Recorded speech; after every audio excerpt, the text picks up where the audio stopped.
الحمد لله رب العالمين الرحمن الرحيم مالك يوم الدين إياك نعبد وإياك نستعين اهدنا الصراط المستقيم صراط الذين أنعمت عليهم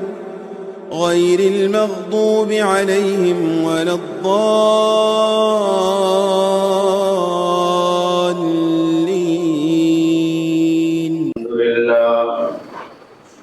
الحمد لله نحمده ونستعينه ونستغفره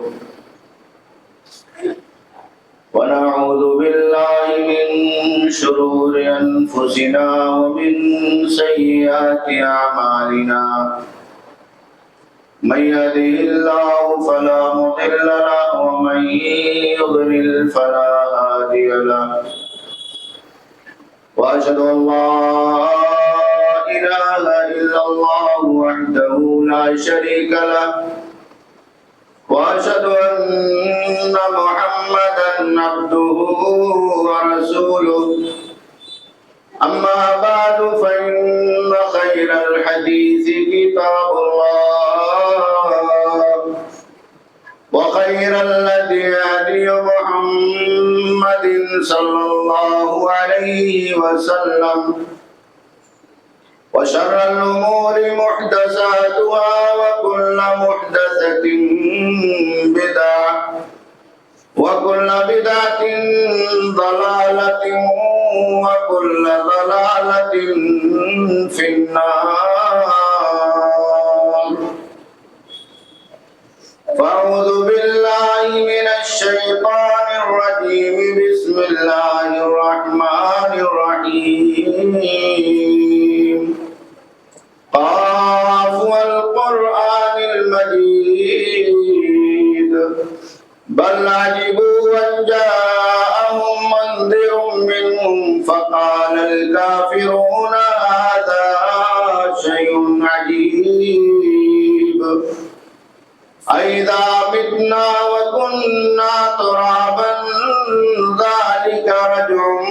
بعيد قد علمنا ما تنقص الأرض منهم وعندنا كتاب حفيظ بل كذبوا بالحق لما جاءهم فهم في أمر مريج أفلم ينظروا إلى السماء فوقهم كيف بنيناها وزيناها وما لها من فروج والأرض مددناها وألقينا فيها رواسي وأنبتنا فيها من كل زوج بهيج تبصرة وذكرى لكل عبد منيب. وقال تبارك وتعالى في مقام آخر أعوذ بالله من الشيطان الرجيم. بسم الله الرحمن الرحيم. فليحذر الذين يخالفون عن أمره أن تصيبهم فتنة أو يصيبهم عذاب أليم.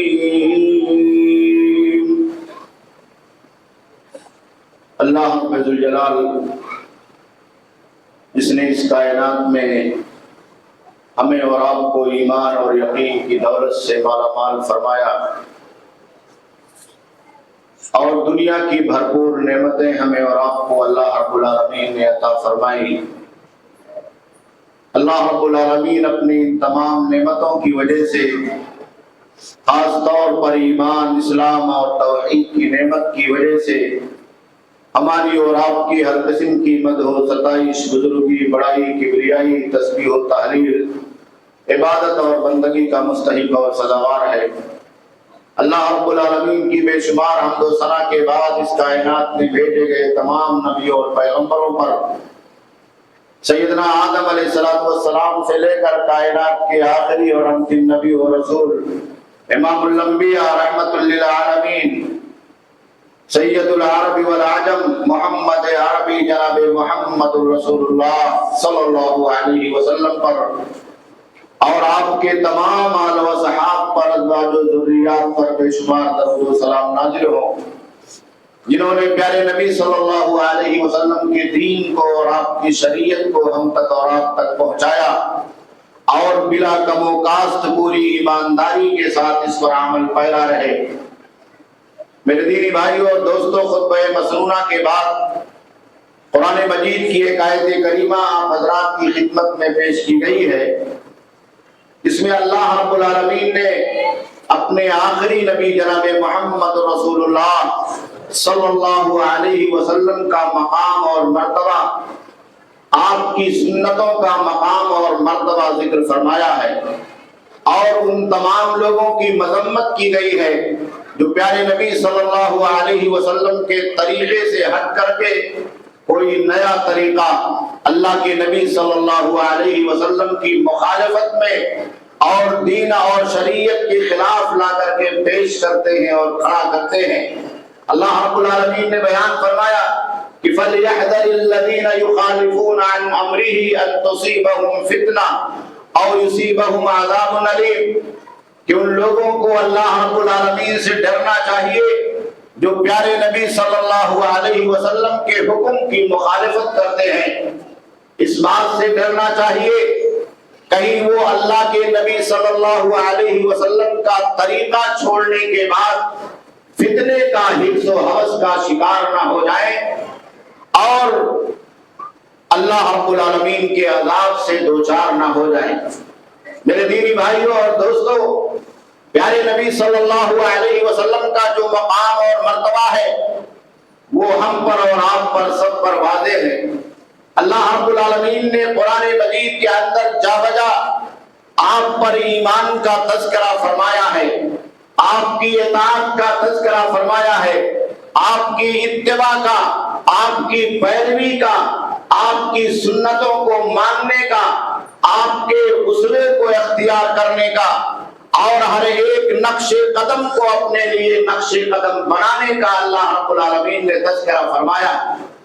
پیارے نبی صلی اللہ علیہ وسلم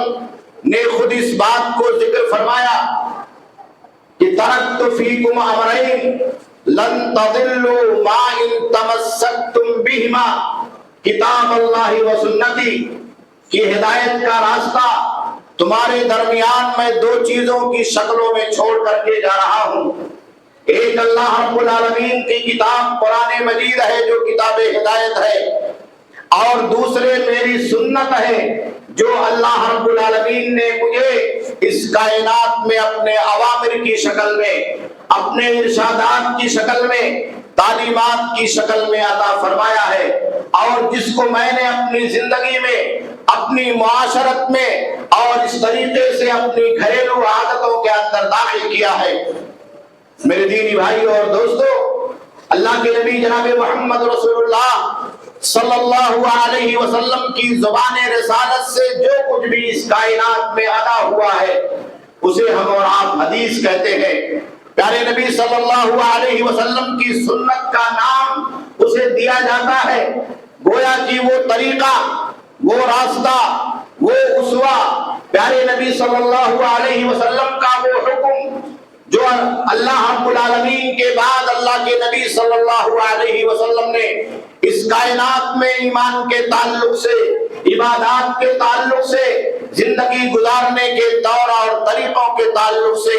اور نیک اعمال کے تعلق سے، اللہ رب العالمین کی جنت اور مرضی تک پہنچانے کے تعلق سے ہمیں اور آپ کو دیا ہے۔ یہ پیارے نبی صلی اللہ علیہ وسلم کی سنت ہے، یہ پیارے نبی صلی اللہ علیہ وسلم کی شریعت ہے، اور یہ پیارے نبی صلی اللہ علیہ وسلم کا طریقہ ہے۔ جس طریقے کا فالو کرنا، جس کی اتباع کرنا اور جس کے پیچھے پیچھے چلنا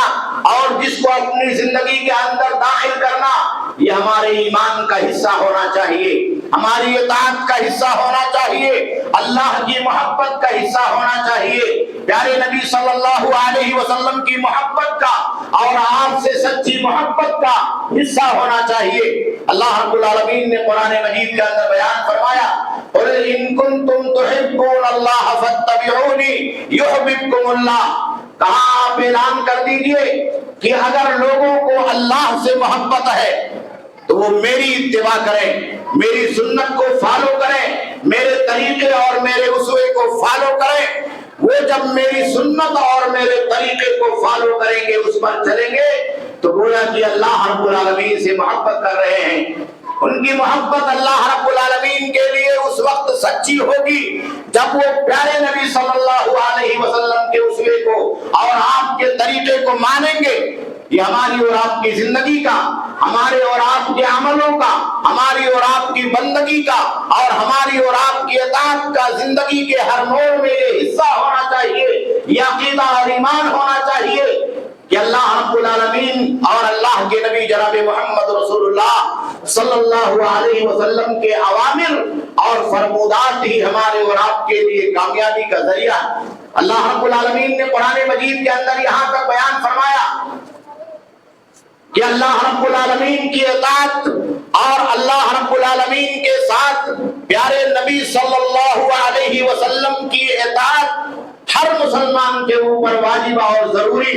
اطیعوا اللہ و اطیعوا الرسول، اللہ کی اطاعت کرو اور پیارے نبی جناب محمد رسول اللہ صلی اللہ علیہ وسلم کی اطاعت کرو۔ بہت سارے لوگ یہ سوچتے ہیں کہ ہمارے درمیان قرآن موجود ہے، ہمیں نبی صلی اللہ علیہ وسلم کے اسوے کی ضرورت نہیں ہے، ہمیں حدیثوں کی ضرورت نہیں ہے، ہمیں سنتوں کی ضرورت نہیں ہے، پیارے نبی صلی اللہ علیہ وسلم کے طریقے کی ضرورت نہیں ہے۔ میرے بھائی اور دوستو، ہمیں اور آپ کو یہ جان لینا چاہیے کہ جیسے قرآن ہے ویسے پیارے نبی صلی اللہ علیہ وسلم کی حدیثیں۔ قرآن مجید کو اللہ رب العالمین نے وحی جلی اور ظاہر کی شکل میں پیارے نبی صلی اللہ علیہ وسلم کے قلب اطہر پر جبریل امین کے ذریعے سے جیسے نازل فرمایا تھا، ویسے آپ کی زبان رسالت سے جو باتیں ادا ہوئی ہیں، جو حروف نکلے ہیں، جو کلمات نکلے ہیں، اور آپ کی لب نے جنبش کر کے جن باتوں کو اپنی زبان سے ہمارے اور آپ کے لیے تعلیمات اور توجیہات کی شکل میں ادا کیا ہے، وہ بھی اللہ رب العالمین کی طرف سے وحی ہے۔ قرآن مجید نے اس بات کو بیان فرمایا ہے، وما ينطق عن الهوى ان هو الا وحی یوحی، کہ پیارے نبی صلی اللہ علیہ وسلم اپنی طرف سے، اپنی چاہتوں سے، اپنی خواہشات سے، اپنی طبیعت سے کچھ نہیں بیان فرماتے ہیں، کچھ نہیں بولتے ہیں۔ جو کچھ بھی آپ بولتے ہیں وہ آسمان سے اللہ رب العالمین کی طرف سے وحی آپ کے قلب اطہر پر کیا جاتا۔ تو قرآن بھی اللہ رب العالمین کی طرف سے وحی ہے، اور پیارے نبی صلی اللہ علیہ وسلم کی باتیں بھی اور آپ کی حدیثیں بھی وحی ہیں۔ اسی لیے علماء نے بیان فرمایا کہ قرآن یہ وحی جلی اور وحی ظاہر ہے، اور پیارے نبی صلی اللہ علیہ وسلم کی حدیثیں یہ وحی خفی ہے، وحی باطن ہے۔ ہمارا اور آپ کا یہ ایمان ہونا چاہیے کہ اللہ کے نبی صلی اللہ علیہ وسلم نے جو کچھ کہا ہے وہ قرآن کی طرح سے ہے، وہ اللہ کے فرمان کی طرح سے ہے۔ پیارے نبی صلی اللہ علیہ وسلم نے بیان فرمایا، الا انی اوتیت القرآن ومثلہ معہ، کہا خبردار مجھے قرآن دیا گیا ہے اور قرآن کے ساتھ اسی کے ہم مثل ایک چیز اور دی گئی ہے، وہ میری سنت ہے، حدیثیں ہے، میرا طریقہ ہے۔ کہا ایک زمانہ آئے گا کچھ لوگ تخت پر بیٹھ کر کے امت کے لوگوں کو گمراہ کریں گے کہ ہمارے لیے صرف قرآن کافی ہے، نبی کی حدیثوں کی ضرورت نہیں ہے، نبی کی سنتوں کی ضرورت نہیں ہے۔ میرے بھائیو، اللہ کے نبی صلی اللہ علیہ وسلم نے جو بیان فرمایا تھا وہ قرآن کے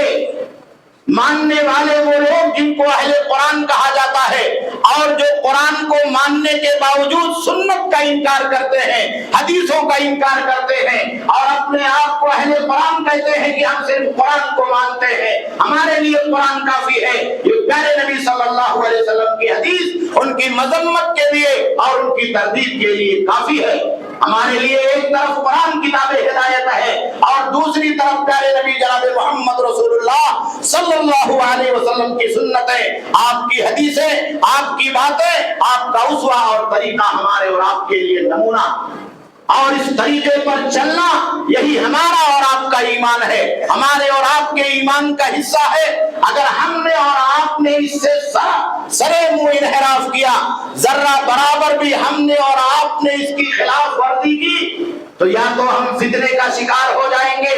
یا تو ہم بدعتوں کے شکار ہو جائیں گے، یا تو ہم نئی گمراہیوں کے شکار ہو جائیں گے۔ اور اگر زیادہ ہم نے پیارے نبی جناب محمد رسول اللہ صلی اللہ علیہ وسلم کی سنتوں میں چھو اور چرا کیا تو ہو سکتا ہے قرآن مجید کی اس آیت کریمہ کے مطابق اسی روئے زمین پر اللہ رب العالمین کا عذاب بھی ایسے لوگوں کے لیے آ جائے جو پیارے نبی صلی اللہ علیہ وسلم کی حدیثوں کا انکار کرتے۔ انکار کرنے والے بہت سارے لوگ ہیں، کچھ لوگ کھلم کھلا انکار کرتے ہیں، کچھ لوگ حدیثوں کا استخفاف کرتے ہیں، اس کی توہین کرتے ہیں، حدیثوں کا منزلہ گھٹا کر کے پیش کرتے ہیں، اور انہیں یہ سمجھ میں نہیں آتا ہے جو اللہ کے نبی صلی اللہ علیہ وسلم نے بیان فرمایا ہے کہ جو کچھ آپ نے کہا ہے وہ اللہ رب العالمین کے کلام کی طرح سے ہے، جو کچھ آپ نے فرمایا ہے وہ قرآن کی وحی کی طرح سے وحی ہے، اور جو کچھ آپ نے فرمایا ہے اس کی اطاعت کرنا، اس کی پیروی کرنا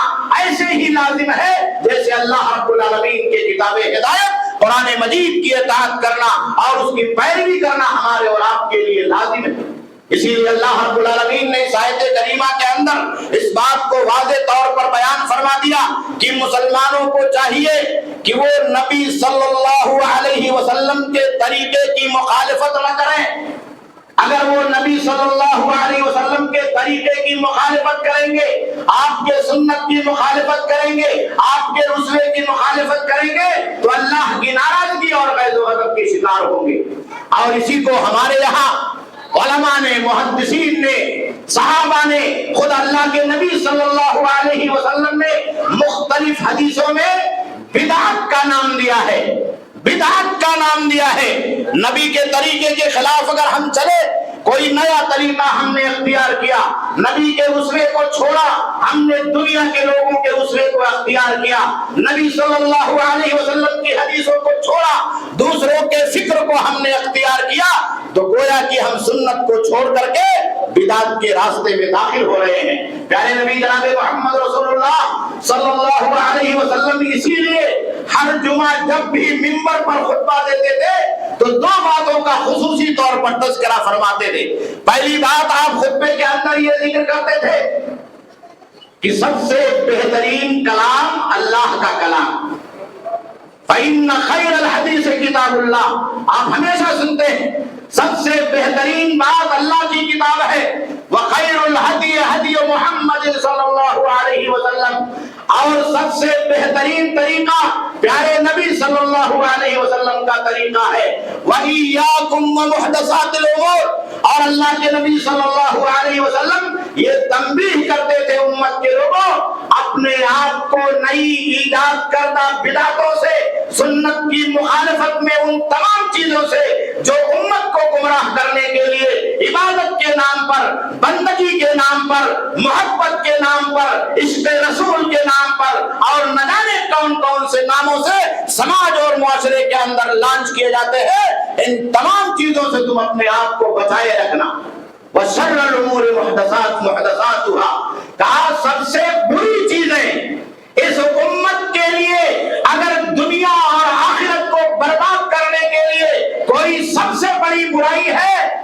تو وہ سنت کے مقابلے میں وہ راستہ ہے جو ہم نے اور آپ نے نیا بنا کر کے کھڑا کر لیا ہے، نیا طریقہ ہے جس کو ہم نے اور آپ نے فالو کر لیا ہے، نئے نئے راستے ہیں، نئی نئی چیزیں ہیں، نئی نئی عبادت اور بندگی کے طور اور طریقے ہیں جس کو ہم نے لوگوں کو لبھانے کے لیے لوگوں کے درمیان پیش کر دیا، حالانکہ وہ سراسر سنت کی خلاف ورزی ہے اور بدعت کے اندر داخل۔ اللہ کے نبی صلی اللہ علیہ وسلم یہیں پر نہیں رکے، آپ نے آگے بیان فرمایا، کہا سب سے بری چیز بدعت ہے، وَكُلُّ بِدْعَةٍ ضَلَالَةٍ، ہر بدعت یہ گمراہی ہے، ہر بدعت یہ گمراہی ہے۔ گمراہی کے بارے میں امت کو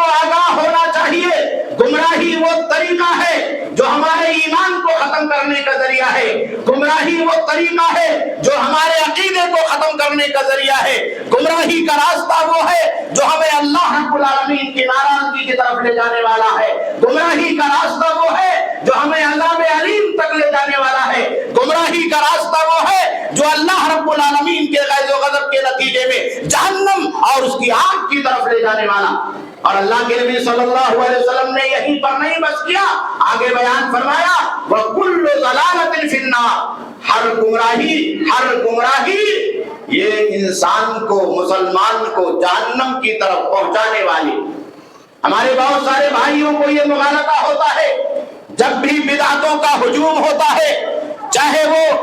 مہینے کے اعتبار سے بدعتیں ہوں، چاہے وہ راتوں کے اعتبار سے بدعتیں ہوں، چاہے وہ ہماری اور آپ کی عادتوں کے اعتبار سے بدعتیں ہوں، وہ یہ سمجھتے ہیں کہ دین میں کچھ ایسی بدعتیں اور نئی چیزیں ہیں جن کو ہم بدعت حسنہ کہہ سکتے ہیں، جن کو ہم اچھی بدعت کہہ سکتے ہیں۔ یہ پیارے نبی صلی اللہ علیہ وسلم کی حدیث کیا بتا رہی ہے؟ کل بدعت، ہر بدعت آپ اسے اچھا سمجھیں، آپ اسے برا سمجھیں، آپ اسے عبادت کے لیے انجام دیں، آپ اسے نیکی سمجھ کر کے انجام دیں، آپ اسے محبت میں انجام دیں، آپ اسے یہ سمجھ کر کے بڑھاوا دیں کہ یہ مسلمانوں کے اتحاد کا ذریعہ ہے، مسلمانوں کے سر کو اونچا کرنے کا ذریعہ ہے۔ پیارے نبی نے کہا کہ اگر وہ سنت کے خلاف ہے، صحابہ کے طریقے کے خلاف ہے، آپ کے اسوے کے خلاف ہے تو وہ بدعت ہے، اور ہر بدعت گمراہی ہے۔ اسی لیے سیدنا عبداللہ ابن عمر رضی اللہ تعالیٰ عنہ سے پوچھا گیا، عبداللہ ابن عمر رضی اللہ تعالیٰ عنہ وہ ہستی ہے جو سنت کا اتنا فالو کرنے والے تھے، سنت کی اتنی سچی اتباع کرنے والے تھے، باپ امیر المومنین ہے عمر فاروق، باپ کا مسئلہ آیا، باپ کا فتویٰ آیا، باپ کی رائے آئی، بیٹے نے نبی صلی اللہ علیہ وسلم کی حدیث کو پیش کیا،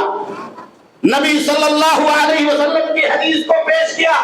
لوگوں نے ابا جان کے، آپ کے والد عمر فاروق امیر المومنین کا حوالہ دیا، کہا کہ نبی صلی اللہ علیہ وسلم کی بات کے سامنے، آپ کی حدیثوں کے سامنے کسی کی بھی بات ہو، اگر ابو بکر کی بات ہے، میرے باپ امیر المومنین خلیفہ عمر فاروق کی بات ہے تو میں اسے ماننے والا نہیں ہوں، وہ میرے لیے قابل اتباع نہیں ہے، میرے لیے قابل اتباع اور قابل اطاعت پیارے نبی صلی اللہ علیہ وسلم کا طریقہ۔ حضرت عبداللہ ابن عمر رضی اللہ تعالیٰ عنہ سے پوچھا گیا، کہا کہ کیا دین کے اندر کوئی ایسی بدعت ہوتی ہے جسے بدعت حسنہ کہا جاتا ہے، اچھی بدعت کہا جاتا ہے؟ حضرت عبداللہ ابن عمر رضی اللہ تعالیٰ عنہ نے اس حدیث کو پڑھ کر کے سنایا، کہا کل بدعت ضلالہ، ہر بدعت گمراہی ہے، وَإِن رَآهَا النَّاسُ حَسَنَةً، اگرچہ لوگ اسے اچھا سمجھ کر کے کریں، اگرچہ لوگ اسے بدعت حسنہ سمجھ کر کے کریں۔ امام مالک رحمہ اللہ جو امام دار الہجرہ تھے، مدینہ کی مسجد نبوی میں بیٹھ کر کے اللہ کے نبی صلی اللہ علیہ وسلم کی حدیثوں کو سناتے تھے، ان کے سامنے جب یہ بات پیش آئی تو امام مالک رحمہ اللہ نے برملا اس بات کا اظہار کیا، کہا وہ آدمی جو دین میں بدعتوں کو ایجاد کرتا ہے اور یہ سمجھتا ہے کہ یہ بہت اچھی بدعت ہے، یہ بہت اچھا بندگی کا طریقہ ہے، یہ بہت اچھا عبادت کا طریقہ ہے، اس سے نبی کی محبت پائی جا سکتی ہے، تو امام مالک رحمہ اللہ نے کہا کہ نعوذ باللہ، ایسا آدمی گویا کہ پیارے نبی صلی اللہ علیہ وسلم کی رسالت میں خیانت کا الزام لگاتا ہے، خیانت کا الزام لگاتا ہے کہ نبی نے وہ طریقہ ہم تک نہیں پہنچایا، نعوذ باللہ نبی نے وہ راستہ ہم کو نہیں بتایا، نعوذ باللہ نبی نے محبت کا وہ طریقہ ہم کو اور آپ کو نہیں سکھایا۔ ابھی ربیع الاول کا مہینہ شروع ہوا ہے، ہمارے بہت سارے مسلمان بھائی اس طرح کی گمراہیوں کے شکار ہو جائیں گے، محبت رسول کے نام پر نہ جانے کیا کیا بلائیں اور کیا کیا آفتیں اس امت کے اوپر ڈال دی گئی ہے، اور کن کن آفتوں اور بلاؤں کا اس امت کو شکار بنا دیا گیا ہے جس کا ایمان سے کوئی تعلق نہیں ہے، عقیدے سے کوئی تعلق نہیں ہے۔ اربل کے اس شیعہ حاکم نے جس نے سنیوں کے خلاف اس دنیا کے اندر سب سے بڑا محاذ کھڑا کیا تھا اور اس نے عید میلاد کو ایجاد کر کے 12 ربیع الاول کے دن خوشی منا کر کے ہماری اور آپ کی تجلیل کرنا چاہی تھی، پورے اہل سنت کی تجلیل کرنا چاہی تھی، پورے امت محمدیہ کے ان تمام لوگوں کی جو نبی کے راستے پر چلنے والے ہیں، صحابہ کے راستے پر چلنے والے ہیں، صحابہ کی سیرت کو ماننے والے ہیں، امامان دین کی توہین کرنے کا اس کا نظریہ تھا، اسی طریقے کو ہم نے اور آپ نے محبت سمجھ کر کے، اسوہ سمجھ کر کے، طریقہ سمجھ کر کے، عشق رسول سمجھ کر کے اختیار کر لیا ہے۔ میرے بھائیوں، میرے دوستو، ہمیں اور آپ کو چوکنا رہنا چاہیے، ہمیں اور آپ کو چوکنا رہنا چاہیے۔ بہت سارے گھس بیٹھیے دین کے نام پر ملمہ سازی کر کے عقیدے اور عبادت کی باتوں میں بہت ساری باتیں بدعتوں کی ملا کر کے، نئے نئے طریقے ملا کر کے، نئے نئے تقلیدی اذہان کی وحش کو ملا کر کے، غیر قوموں کی مشابہت کو ملا کر کے، دوسروں کے دین اور دھرم کو ملا کر کے ہم کو اور آپ کو گمراہ کر رہے ہیں۔ آپ دیکھیے ابھی آپ کو سوشل میڈیا کے واسطے سے کتنے ایسے مسلم نوجوان مل جائیں گے، کتنے ایسے مسلم لوگ مل جائیں گے جو نعوذ باللہ اپنے ماتھے پر ٹیکا بھی لگا لیا کرتے ہیں۔ آپ تصور کیجئے، ان کو تصور کرنا چاہیے اور سوچنا چاہیے کہ یہ غیروں سے مشابہت، ان کے دین اور تہواروں سے مشابہت، یہ ہم کو اور آپ کو کہاں تک لے جائے گی، ہم کو اور آپ کو کون سی گمراہی تک لے جائے گی۔ ہم یہ سمجھتے ہیں کہ یہ بہت آسان کام ہے، ہم یہ سمجھتے ہیں کہ اس کام کو کر لینے سے ہمارے دین اور شریعت پر، ہمارے ایمان پر کوئی فرق نہیں پڑتا ہے۔ اللہ کی قسم ہے ہمیں اور آپ کو قرآن مجید پڑھنا چاہیے اور پیارے نبی صلی اللہ علیہ وسلم کی حدیثوں کو پڑھنا چاہیے، خاص طور پر اما عائشہ رضی اللہ تعالیٰ عنہا کی اس روایت کو پڑھنا چاہیے جسے امام بخاری رحمہ اللہ نے روایت فرمایا۔ بیان فرماتی ہے کہ اللہ کے نبی صلی اللہ علیہ وسلم نے بیان فرمایا، من احدث فی امرنا ھذا ما لیس منہ فہو رد۔ دنیا کا کوئی بھی آدمی، من احدث، کوئی بھی آدمی ہو، عالم ہو، مفتی ہو، جاننے والا ہو، اپنے قبیلے کا سردار ہو، بڑے سے بڑا آدمی ہو، اگر وہ دین کے نام پر میری شریعت میں، میری سنت میں کوئی ملاوٹ کرتا، کوئی نئی چیز پیش کرتا ہے، کوئی نیا راستہ دیتا ہے، کوئی نیا اسوہ پیش کرتا ہے، نبی کی سنت کے خلاف، صحابہ کی سنت کے خلاف، ہمیں اور آپ کو کوئی دوسرا دین سکھلاتا ہے، کوئی دوسرا طور اور طریقہ سکھلاتا ہے، فَهُوَ رَدٌّ، تو اس کو ریجیکٹ کر دیا جائے گا، اس کے منہ پر مار دیا جائے گا، کیونکہ اس کا شریعت سے کوئی تعلق نہیں۔ شریعت وہی ہے جس پر اللہ کی مہر ہے، شریعت وہی ہے جس پر پیارے نبی جناب محمد رسول اللہ صلی اللہ علیہ وسلم کی زبان رسالت نے مہر لگائی ہے۔ اس کے علاوہ کسی تیسری چیز کا نام شریعت نہیں ہے۔ اللہ کے نبی نے اس چیز کو سکھلایا، جو راستہ بتلایا وہی ہمارے اور آپ کے لیے شریعت۔ اسی لیے اللہ کے نبی صلی اللہ علیہ وسلم نے بدعت اور اہل بدعت کی مذمت میں بے شمار باتیں ذکر فرمائی، بے شمار باتیں ذکر فرمائی ہیں۔ اس زمانے میں پیارے نبی صلی اللہ علیہ وسلم مدینہ منورہ میں رہتے تھے،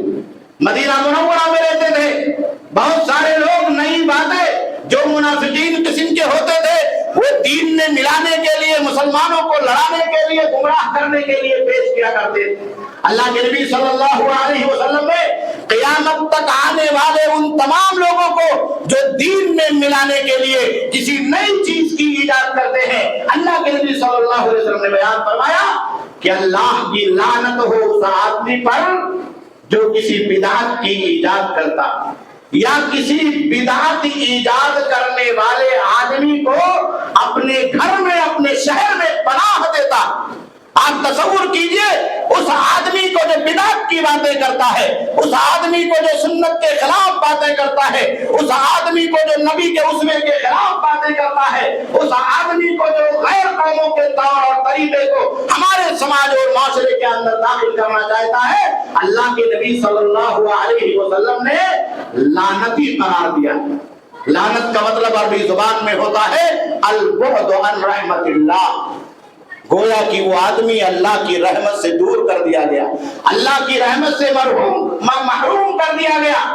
اللہ کے نبی صلی اللہ علیہ وسلم نے اسی پر بس نہیں کیا، کہا اس پر اللہ کی لعنت ہو، اس پر اس کائنات میں جو اللہ رب العالمین کی نورانی مخلوقات ہیں فرشتے ان کی لعنت ہو اور دنیا کے تمام لوگوں کی لعنت. فعلیہ لعنت اللہ والملائکۃ والناس اجمعین، اس پر اللہ کی لعنت ہو، اس پر فرشتوں کی لعنت ہو اور اس پر دنیا کے تمام لوگوں کی لعنت. اس لیے میرے بھائیوں، ہمیں اور آپ کو دین میں رواداری کا مظاہرہ نہیں کرنا، اپنے عقیدے اور ایمان میں رواداری کا مظاہرہ نہیں کرنا، اپنے عقیدے اور ایمان کی باتوں کے اندر ہمیں اور آپ کو مداہنت پرستی کا مظاہرہ نہیں کرنا. دین اور شریعت ہماری زندگی کے اندر اسی طریقے سے ہمیں اور آپ کو اس پر کاربند ہونا چاہیے جیسے پیارے نبی صلی اللہ علیہ وسلم کے صحابہ کرام نے اختیار کیا تھا، اور پیارے نبی صلی اللہ علیہ وسلم کے صحابہ کرام اس پر چلے. بدعت کی بات آئی تو ایک بات کو ہم اور آپ سمجھ لیں، 4 طرح کی بدعتیں عام طور پر سماج اور معاشرے میں کی جاتی. پہلی بدعت وہ ہے جو دین کے اصل میں اس کے مقابلے میں لانچ کی جائے، شریعت میں اس کا کوئی وجود نہیں ہے. آپ نے کوئی عبادت بنا لی جس کا اللہ نے حکم نہیں دیا ہے، نبی نے کوئی حکم نہیں دیا ہے. آپ کے صحابہ نے زندگی بھر جنہوں نے نبی صلی اللہ علیہ وسلم کو دیکھا تھا، آپ کے ساتھ اٹھتے اور بیٹھتے تھے، کبھی انہوں نے اس کام کو انجام نہیں دیا. آپ کسی ایسی چیز کو لانچ کرتے ہیں عبادت کے نام پر، نیکی کے نام پر، تو یہ گویا کی بہت بڑا گناہ ہے، بہت بڑی جہالت ہے، بہت بڑی گمراہی کا کام ہے. آپ کوئی نماز کھڑی کر دیں، کہا نہیں بھائی مجھے فرصت ہے، میں 5 وقت کی نماز کے بجائے 6 وقت کی پڑھ سکتا ہوں، میرے اندر طاقت ہے. یہ فجر سے ظہر تک اتنا فاصلہ کیوں ہے، بیچ میں بھائی 10 بجے میں ہالٹ کروں گا اور 2 رکعت نماز اور پڑھوں گا. یہ اصل دین میں بدعت ہے. یہ دین کے خلاف گویا کہ ہم نے منمانی ایک ایسا طریقہ اختیار کیا ہے کہ دین میں اس کی کوئی اصل نہیں ہے، اس کا کوئی وجود نہیں ہے، اس کی کوئی مثال نہیں ہے، اس کی کوئی نظیر نہیں. اور دوسرا یہ ہے کہ وہ طریقہ دین میں موجود ہو، جیسے نماز ہے کہ نماز پڑھنا ہے، لیکن اس کی کیفیت میں ہم اور آپ کوئی نئی چیز ملا دیں. وضو کا کوئی نیا طریقہ لے آئے، نماز پڑھنے کا کوئی نیا طریقہ لے آئے، نبی کے طریقے کے علاوہ اپنی طرف سے کوئی نماز کا طریقہ ہم اور آپ ایجاد کر لیں، تو یہ کیفیت کے اندر بھی اگر ہم اور آپ کمی اور زیادتی کرتے ہیں، نبی نے جیسے نماز پڑھی ہے ویسے ہمیں نماز پڑھنا ہے، نبی نے جیسے وضو بنایا ہے ویسے ہمیں وضو بنانا ہے، نبی نے جیسے قبلہ رخ ہو کر کے مصلی پر کھڑے ہو کر کے اللہ اکبر کہہ کر کے نیت باندھی ہے ویسے ہمیں اور آپ کو نماز پڑھنی ہے. جو دعائیں پڑھی ہے وہ ہمیں آپ کو پڑھنا ہے. اب اگر اس کیفیت کے اندر ہم کوئی اپنی طرف سے لاتے ہیں کہ ہم کو زیادہ ثواب ملے گا، ہم کو اچھا ثواب ملے گا، اس سے اللہ کی قربت حاصل ہوگی، تو یہ بھی بدعت ہے، یہ بھی ریجیکٹ ہے. اور تیسرا یہ ہے کہ زمان اور مکان کے اعتبار سے کوئی نئی چیز ایجاد کرتے ہیں. اللہ کے نبی صلی اللہ علیہ وسلم نے مکہ اور مدینہ کی فضیلت کو ذکر فرمایا.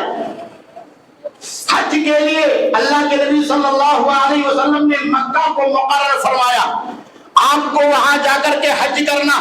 اب کوئی آدمی آ کر کے کہتا ہے کہ بھئی 4 لاکھ 5 لاکھ 8 لاکھ روپیہ حج میں لگانے سے کیا فائدہ ہے، میں یہی سائنس اور ٹیکنالوجی کے اعتبار سے کعبہ کا ایک مجسمہ بناتا ہوں اور کعبہ کا ایک مجسمہ بنا کر کے اسی کے ارد گرد طواف کرتا ہوں، لوگ بھی آئے اور اسی کے ارد گرد 10,000 5,000 میں طواف کر لیں. تو یہ زمان اور مکان جس کو اللہ نے خاص کیا، حج کے لیے اللہ نے مکہ کو خاص کیا ہے، حج کے لیے اللہ نے حج کے مہینے کو خاص کیا ہے. اگر ہم اس کو ہٹاتے ہیں، آپ چاہیں کہ شوال میں حج کر لیں تو یہ بدعت ہوگا، گمراہی ہوگی. آپ چاہیں محرم کے مہینے میں حج کر لیں، یہ بدعت ہوگا، گمراہی ہوگی. آپ کہیں کہ میں رمضان ہی میں عمرے پہ گیا ہوں تو لاؤ یہی مینا اور عرفات میں جا کر کے گھوم لیتا ہوں، لوگ 1-2 مہینے کے بعد آئیں گے گھومنے کے لیے اور کنکری مار کے چلا آتا ہوں، یہ دین میں بدعت اور گمراہی ہوگی. میرے بھائیوں، اور چوتھا طریقہ ہے مقدار کے اندر. نبی نے جتنی تعداد بتائی ہے، جتنی مقدار بتائی ہے، جتنی رکعت بتائی ہے، جتنا پیمانہ مقرر کیا ہے، وہی ہمارے اور آپ کے لیے سنت ہے. اگر اس میں ہم نے اور آپ نے بڑھا دیا، کسی دن آپ کہتے ہیں کہ ظہر کی نماز 5 رکعت پڑھ لیں گے،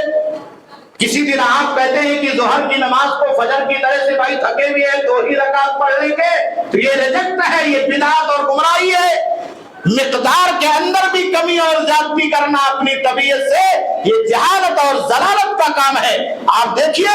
زمان و مکان کے اعتبار سے کتنی بدعتیں کی جا رہی ہیں، محرم سے لے کر کے ربیع الاول اور شعبان، رمضان اور نہ جانے عید اور تہواروں کے نام پر کتنی بدعتیں کی جا رہی ہیں، جس کو نبی صلی اللہ علیہ وسلم نے نہیں کیا ہے، صحابہ نے نہیں کیا ہے، امامان دین نے نہیں کیا ہے، امت کے اجلہ محدثین نے نہیں کیا ہے۔ ہم نے اور آپ نے خالی محبت کا نام دے کر کے، ہم نے اور آپ نے خالی عشق رسول کا نام دے کر کے، ہم نے اور آپ نے خالی نہ جانے کون کون سی چیزوں کا نام دے کر کے ان چیزوں کو دین میں اور شریعت میں داخل کر دیا۔ اسی سے اللہ کے نبی جناب محمد رسول اللہ صلی اللہ علیہ وسلم نے آگاہ فرمایا تھا، ایاکم ومحدثات الامور، کہا میری امت کے لوگوں اس طرح کی نئی نئی چیزوں سے، نئی نئی بدعتوں سے، نئے نئے طریقوں سے اپنے آپ کو بچانا۔ اس لیے مسلمانوں، ہمیں اور آپ کو چاہیے کہ ہم اور آپ نبی صلی اللہ علیہ وسلم کی سنت کو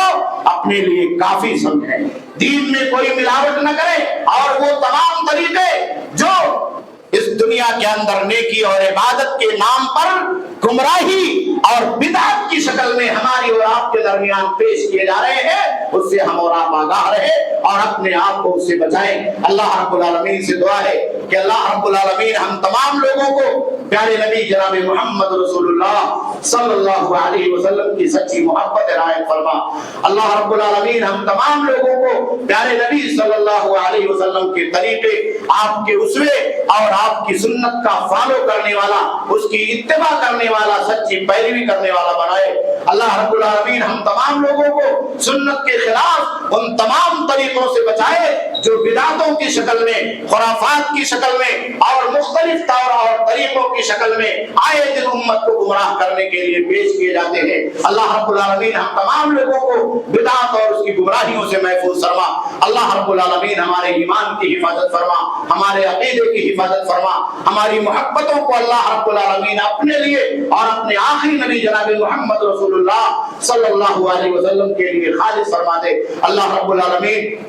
ہمارے جان کی حفاظت فرما، ہمارے مال کی حفاظت فرما، ہمارے عزت و آبرو کی حفاظت فرما۔ اللہ رب العالمین ہماری مسجدوں کی حفاظت فرما۔ اللہ رب العالمین دنیا کے کونے میں جہاں بھی ہمارے مسلمان بھائی رہتے اور بستے ہیں، اللہ رب العالمین تو ان کے ایمان کی حفاظت فرما، جان اور مال کی حفاظت فرما۔ اللہ رب العالمین تو ان کے گھروں اور بستیوں کی حفاظت فرما۔ اللہ رب العالمین قبلہ اول بیت المقدس کی حفاظت فرما۔ اللہ رب العالمین غزہ اور فلسطین کے اور مقہور مسلمانوں کی حفاظت فرما۔ اللہ رب العالمین غیر سے ان کی نصرت و اعانت فرما۔ اللہ رب العالمین حرمین شریفین کی حفاظت فرما۔ بار الہ ہم تمام لوگوں کو شرک سے محفوظ فرما دے، کفر سے محفوظ فرما دے، ارتداد سے محفوظ فرما دے۔ اللہ رب العالمین باطل طاقتوں اور ان کی سازشوں سے محفوظ فرما دے۔ اللہ رب العالمین ہم تمام لوگوں کو شیطان کے فتنے اور اس کے وسوسوں سے محفوظ فرما دے۔ اللہ رب العالمین نفس امارہ بالسوء سے محفوظ فرما دے۔ اللہ رب العالمین ہم تمام لوگوں کو خواہشات نفس اور بدعتوں اور خرافات کے راستے سے محفوظ فرما دے۔ بار الہ ہمیں ایک بنا دے، نیک بنا دے، نیکی کے اوپر چلنے کی توفیق عطا فرما۔ اللہ رب العالمین جب تک زندہ رہے ایمان پر اور سنت پر چلنے کی سعادت نصیب فرما۔ خاتمہ ہو اسی ایمان پر ہو، پیارے نبی صلی اللہ علیہ وسلم کی سنت پر ہو، کلمہ توحید لا الہ الا اللہ محمد رسول اللہ صلی اللہ علیہ وسلم پر ہو۔ ربنا تقبل منا انک انت السمیع